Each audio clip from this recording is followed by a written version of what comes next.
Salut mes chers téléspectateurs. Right, this video is going to be Ave at Kawale to Jacques Chirac, the sometime president of France, who died just today, aged, oh goodness, how old is he? Just trying to think about this. Born 1932, 87, just about, depending on when his birthday was. So, looking back at Chirac's long life, his contribution to French politics, and indeed European politics, as I suppose his partisans would be keen to add. Someone who wasn't always courteous with his disputants, certainly left his mark on French history and EU history. So he was born the son of a bank manager, and not in Paris, in one of the smaller towns in France, and growing up at the time of the Great Depression. So he was a right winger. He had a sense of social justice. Not that there's a contradiction between the two, but he was aware that many people were unemployed for no reason, well, through no fault of their own. And then the Second World War came when he was a child, and occupation by the Third Reich, which must have left a mark on him. I'm not quite sure what.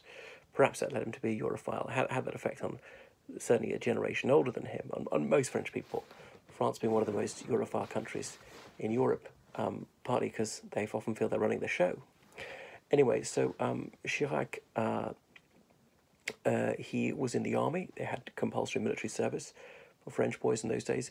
He served in Algeria in the 1950s, and the conflict was going on there. In 1954, Le Front Libération Nationale, there was FLN, this Algerian group. In English, it's always known as FLN. Ironically, the initials of its French name, wanted to break away from France, and Algeria was legally part of France, although a lot of Algerians didn't like that, and so wanted to establish a completely separate Algeria.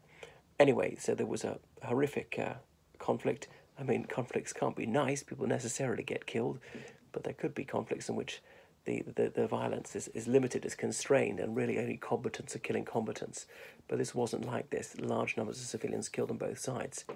And it's not just if you're also killing your enemy combatant, a clean kill, you shoot him dead, that's it, he's dead, rather than capture him, he's wounded, and finish him off when he could have been saved or wasn't that badly wounded, and not even killing him quickly in an agonizing way, and torture extensively used. So it was ghastly. Anyway, he, very unusually for a Frenchman in those days, he went to Harvard, and almost nobody in France spoke English in the 50s. I remember first going to France in the 80s, and not many people speaking English, even those who worked in the tourist trade. And he also went to ENA, École Nationale d'Administration, which was founded just after the Second World War, which is a really elite, what would I say, well, university in France. And it's extraordinarily exclusive, not financially exclusive, it's free of charge. The French are very egalitarian about that, but academically so. So it's far harder to get into than Oxford or Cambridge or any of the Ivy League universities because they take such a small number of people and they're so heavily oversubscribed. You know, it would be like 100 per place, something like that. So people often say the trouble about France these days is not liberté, égalité, fraternité, it's liberté, égalité, énarquerie, as in the brotherhood is amongst the ENA graduates. These boys and nowadays girls helping each other out, and promotion, the revolving door between the public sector and the private sector. So that's where he forged his career. He went into politics. He was a Gaullist. Charles de Gaulle was very much dominating French politics at the time, having come back as president in 1958 after a 12-year retirement. He needed to be the savior of the country again over the Algerian issue, and then saying, all right, I realise this military situation is hopeless, simply grant Algeria independence and be done with it, which was very contentious at the time, and some people tried to assassinate him, wouldn't accept this. But anyway, de Gaulle had his own political party. The Socialist Party was a major party. The Communist Party was a significant force in French politics, getting at least 10% of the vote. It was also like the reactionary right, those who didn't accept Algerian independence. Well, Chirac had no truck with them. So that was that. So by 1970, he was prime minister, and the system, the Fifth Republic, 1958 Constitution, had been designed for de Gaulle, as in a president, a rather dominant president, and a prime minister he could work with. But then after that, they quite often got cohabitation. There'd be a socialist president with a Gaullist prime minister, because that's how l'Assemblée Nationale was, a majority for the Gaullists, or indeed the other way around, a Gaullist president and a socialist prime minister. But there was quite a lot of consensus between the two quite a large public sector, must try and keep unemployment down. Inflation had been the real bugbear of France in Chirac's youth, and I suppose that's where the Pujadists were on the rise, and he probably seen these conflicts in Indochina, then in Algeria, and that made him tend towards peace. Okay, France is in NATO in the Cold War, but really don't want to fight. He'd seen the reality of that. Anyway, so he was in office on and off through the 70s into the 80s. Then Mitterrand was elected president in 1981, served 2 7-year terms, and Chirac was his prime minister for a time. So then in 1988, Jacques Chirac, he challenged Mitterrand for the presidency, and there was this notoriously ill-tempered debate between them, not referring to each other as their names, but Monsieur le Président and Monsieur le Premier Ministre, and so forth. But somehow they managed to work together. Anyway, so Chirac knew all about the scandals, let's say Mitterrand having a mistress and a daughter with her, despite being married, having 3 sons. But obviously the one that was put to Mitterrand, everybody knows, he said in this very Gallic way, et alors? Which, like, so what? Because France's very strict privacy laws prevented the media revealing that one. Or that Edith Cresson, the first woman to be Prime Minister of France, she supposedly had served a stint as Mitterrand's mistress, and Jacques Chirac was up at the same game. That's why they often quipped that Mitterrand was Divan le Terrible. Anyhow, so 1995, Mitterrand was visibly haggard because he was dying of cancer. He died in January 1997, so about a year and a half after he left office. So Mitterrand stood for it, and what his protege had been one Nicolas Sarkozy, and Chirac expected Sarkozy to back him, but didn't. He went for Edouard Balladur, and so that caused an awful lot of bad blood between the two. Anyway, so Chirac duly won the election, but he immediately got himself into difficulty testing weapons in Mururoa Atoll. France was the 4th country in the world to get nuclear arms. They needed to test a new generation. Where are they going to test them? In these French islands in the Pacific. And people were protesting against that, including in France. He said this is necessary.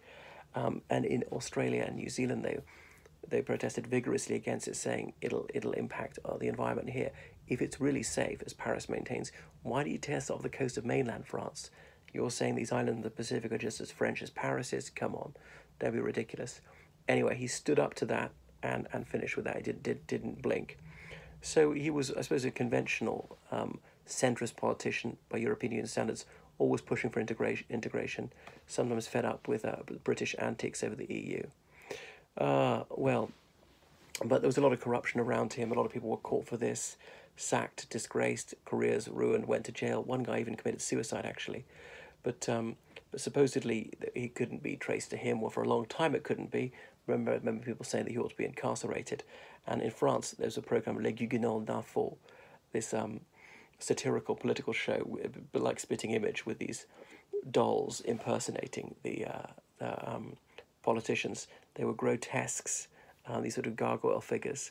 And the Jacques Chirac appeared in the guise of Superman, but with SM on his chest, meaning super menteur, as in super liar.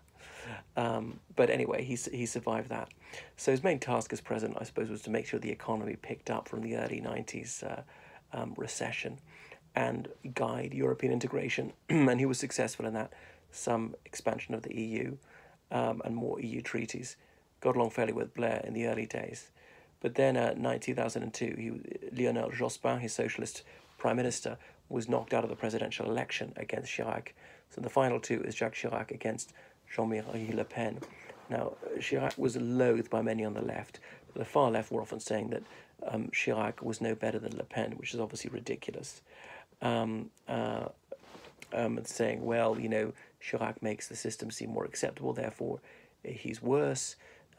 With Jean-Marie Le Pen, we'd be frank just how obviously dreadful the system is, so that would bring down capitalism and white privilege and so on.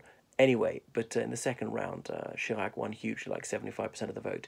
Some socialists who reviled him, they ritualistically washed their hands before going in to vote for him because they found it so repulsive, but they didn't want to let an outright Nazi win in the shape of Jean-Marie Le Pen.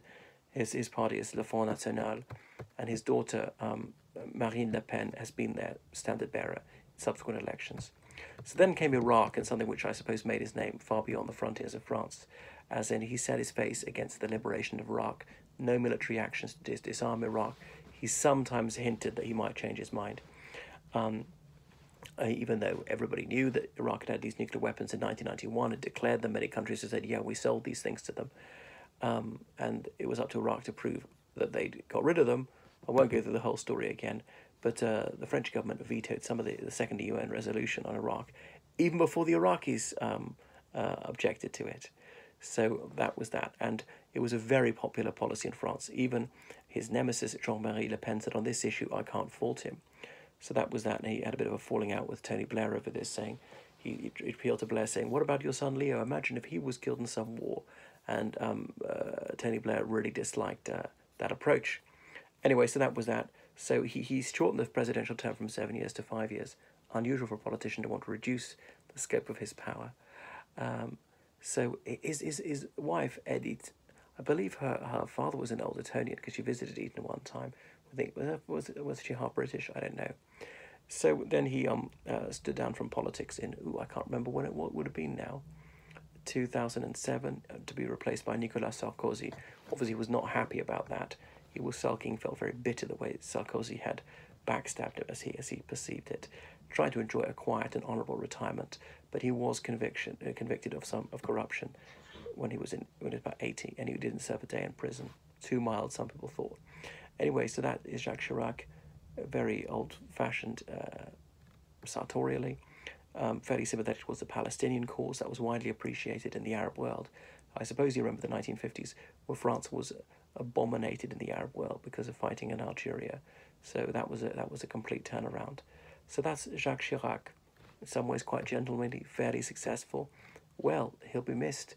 I suppose certainly these days, while in the United Kingdom, these times of polarization and high emotion, many people would miss the more tranquil and more courteous era, which was personified by Jacques Chirac